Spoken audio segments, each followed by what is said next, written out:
Hey, it's Tucker Carlson. This morning it looks like somebody blew up the Kakhovka Dam in southern Ukraine. The rushing wall of water wiped out entire villages, destroyed a critical hydropower plant, and as of tonight puts the largest nuclear reactor in Europe in danger of melting down. So if this was intentional, it was not a military tactic, it was an act of terrorism. The question is, who did it? Well, let's see. The Kakhovka Dam was effectively Russian. It was built by the Russian government. It currently sits in Russian-controlled territory. The dam's reservoir supplies water to Crimea, which has been, for the last 240 years, home of the Russian Black Sea Fleet. Blowing up the dam may be bad for Ukraine, but it hurts Russia more. And for precisely that reason, the Ukrainian government has considered destroying it. In December, the Washington Post quoted a Ukrainian general saying his men had fired American-made rockets at the dam's floodgate as a test strike. So really, once the facts start coming in, it becomes much less of a mystery what might have happened to the dam. Any fair person would conclude that the Ukrainians probably blew it up, just as you would assume they blew up Nord Stream, the Russian natural gas pipeline, last fall. And in fact, the Ukrainians did do that, as we now know. It's not like Vladimir Putin is anxious to wage war on himself. Oh, but that's where you're wrong, Mr. and Mrs. Cable News consumer.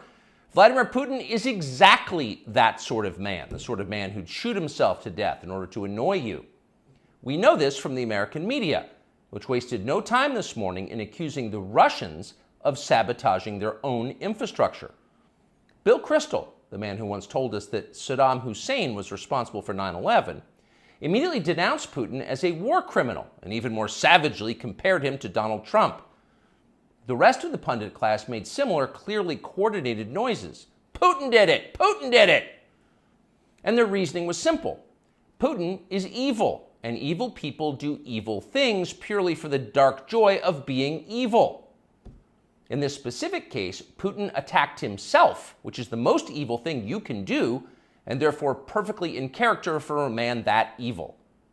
That was their explanation. No one who's paid to cover these things seemed to entertain even the possibility it could have been the Ukrainians who did it. No chance of that. Ukraine, as you may have heard, is led by a man called Zelensky. And we can say for a dead certain fact that he was not involved. He couldn't have been. Zelensky is too decent for terrorism.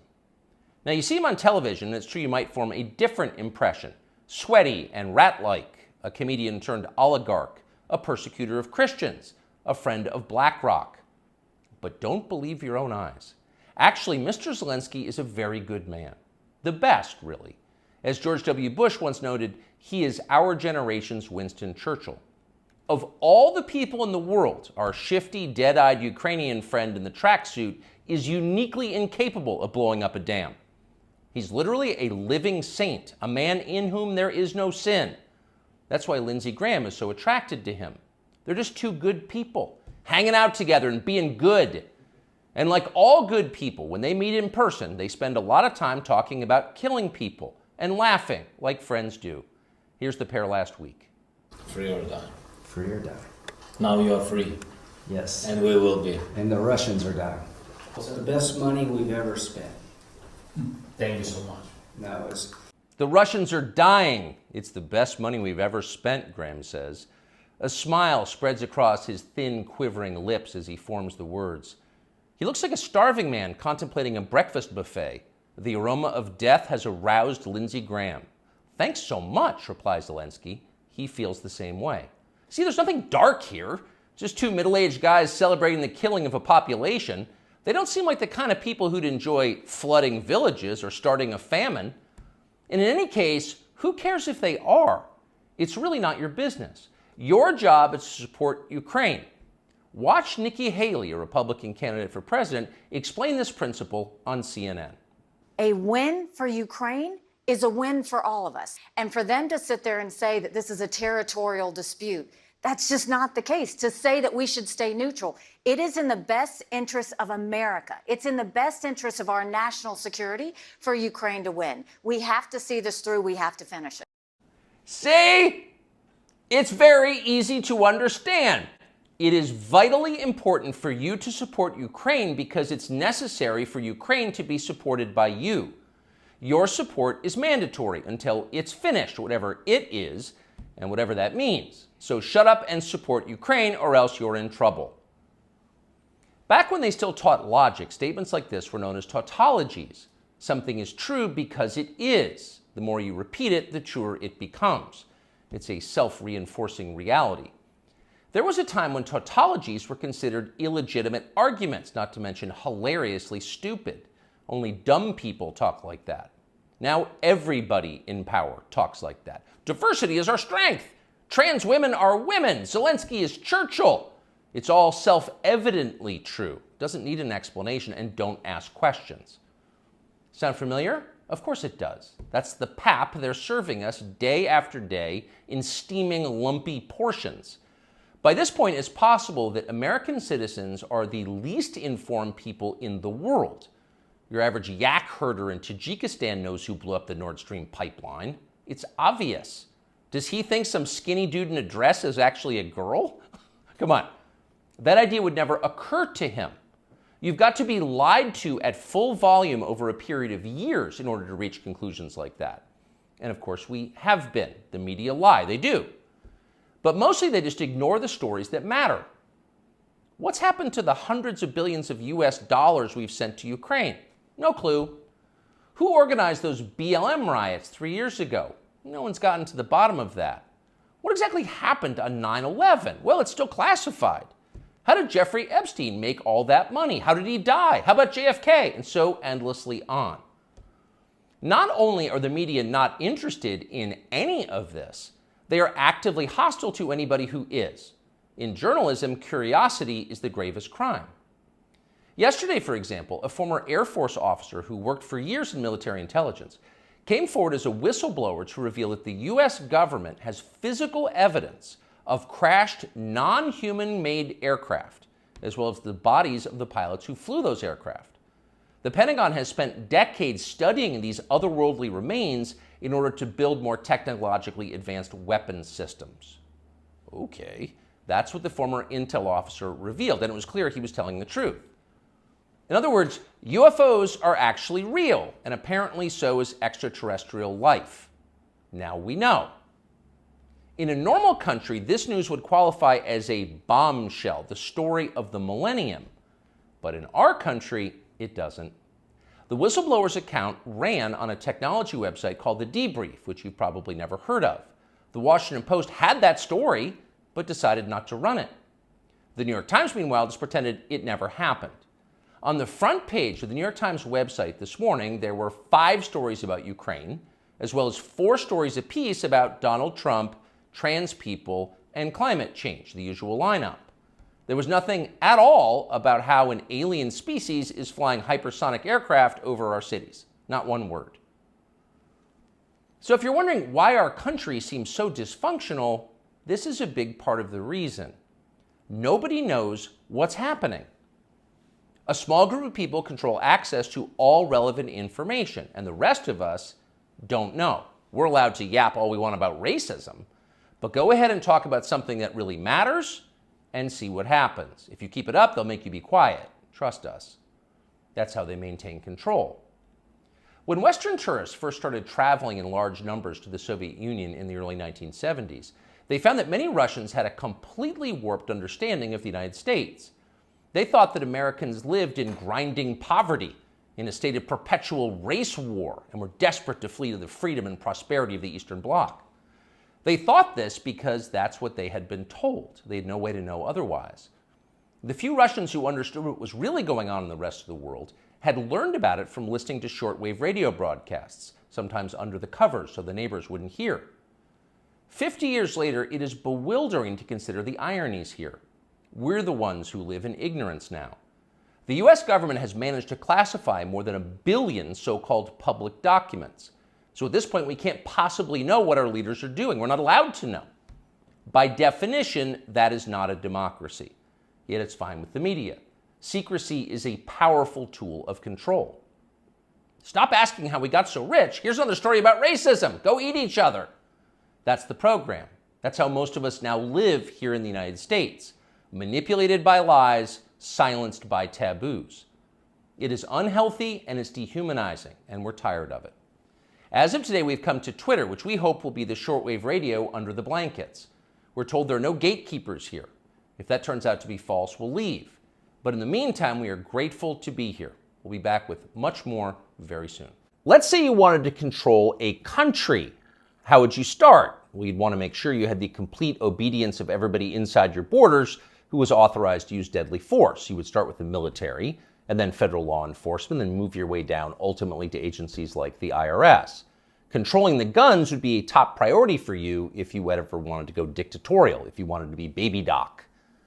But let's say you had deeper ambitions. Let's say you wanted the power not simply to control people's behavior, but to control how they think, not just their bodies, but their minds, as a god would. In that case, you need to take charge of the society's taboos. A taboo is something that by popular consensus is not allowed. A taboo may not be illegal, but it doesn't need to be.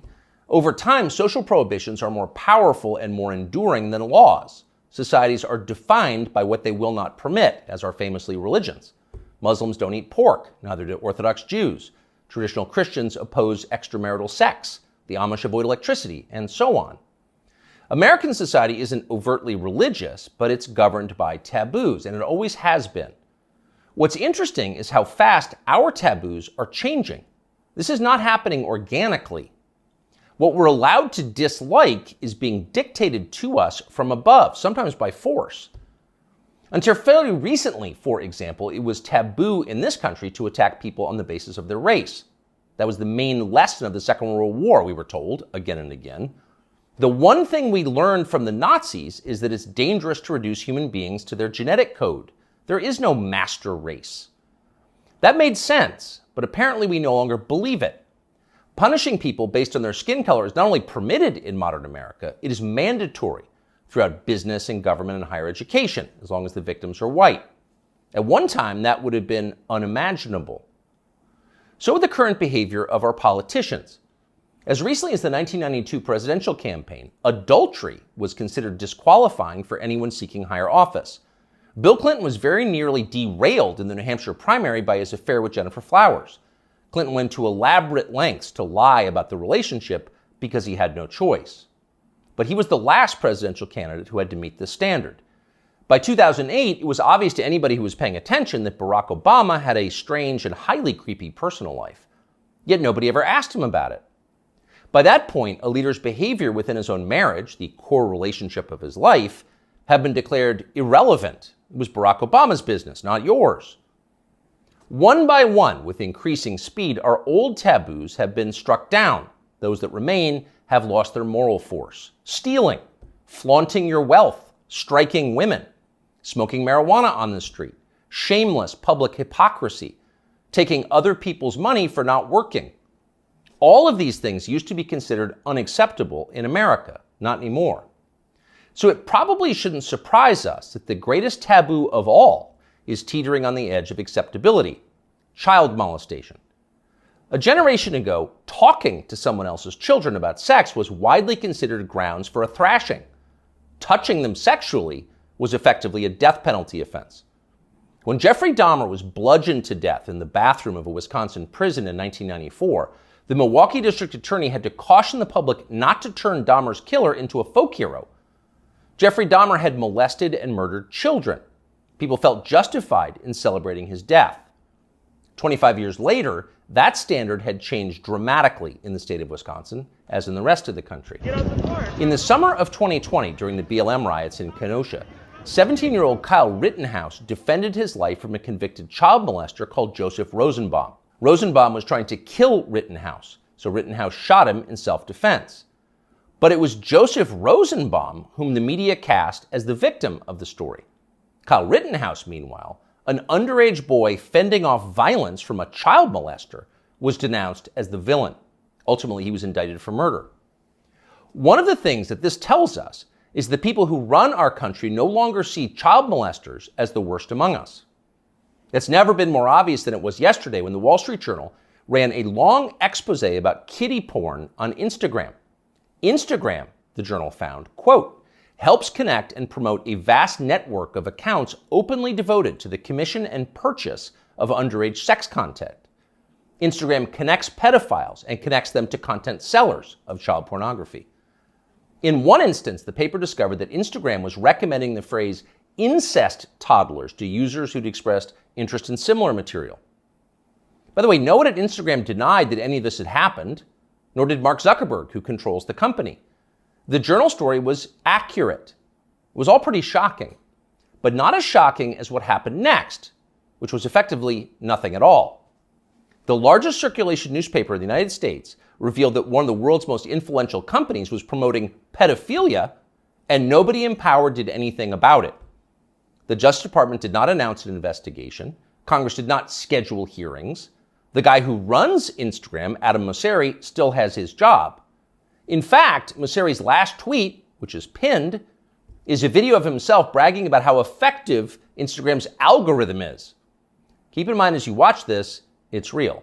People often talk about the algorithm, but there is no one algorithm for Instagram. There are many algorithms and ranking processes we use to try to personalize the experience to make it as interesting as we can for each and every person who uses Instagram. We believe in this idea of personalization. What you're interested in and what I'm interested in is different, and so therefore your Instagram and my Instagram should be different.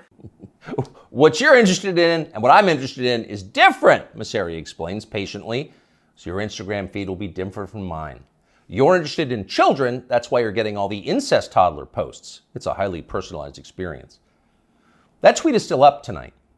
Of course, everybody at Instagram, in fact, everyone everywhere in authority, will still claim to think that child molestation is bad, but the tone has changed unmistakably.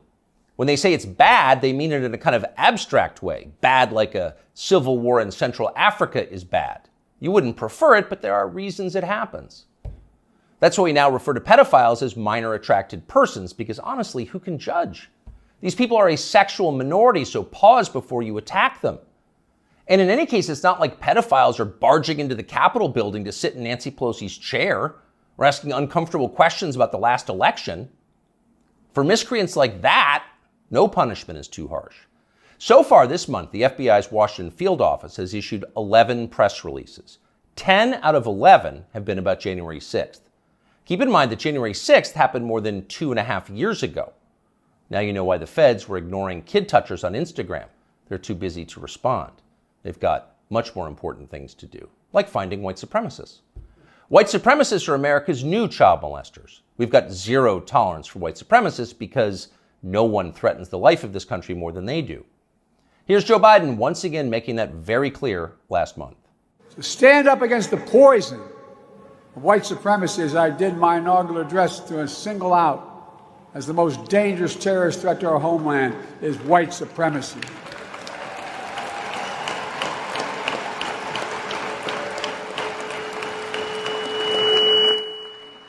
And I'm not saying this because I'm at a black HBCU. I say it wherever I go. Pardon the feedback, but you heard the point. White supremacy is the most dangerous threat to the American homeland. Joe Biden just told us that. It's more dangerous than the threat of nuclear war with Russia. It's more dangerous than the threat of the Mexican drug cartels, who've already killed hundreds of thousands of Americans and are now in control of swaths of our southwestern states. White supremacy is that bad, Joe Biden says. In fact, it's worse. But what is it? That's the question. Can anyone in authority actually define white supremacy? What is it? Is white supremacy liking white people too much? If so, that's going to put those of us with white children in a pretty tough spot.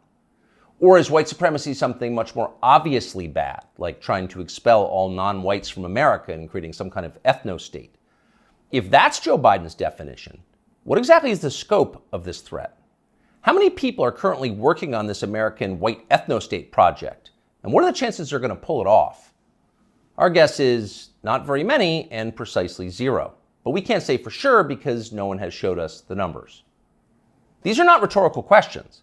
When the President of the United States describes something as the worst possible crime Americans can commit, you have a right to know what that crime is. You used to have that right. Under our pre-revolutionary legal code before George Floyd, questions like these were easy to answer.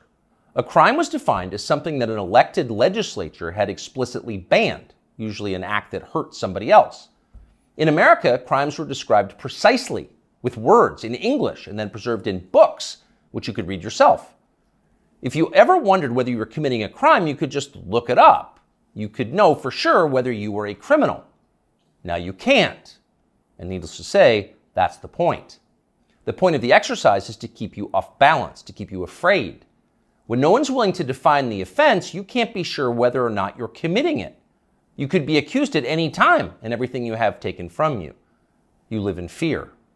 Remember this guy? Emmanuel Cafferty was driving near a Black Lives Matter protest in Poway in his SDG&E truck when he says he noticed somebody following him and trying to get his attention.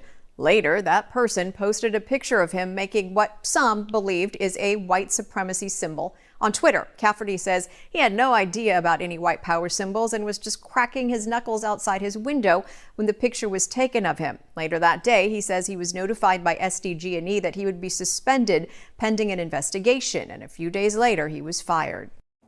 What that man did was so offensive, as you just saw, that local news had to blur the photograph of his hand.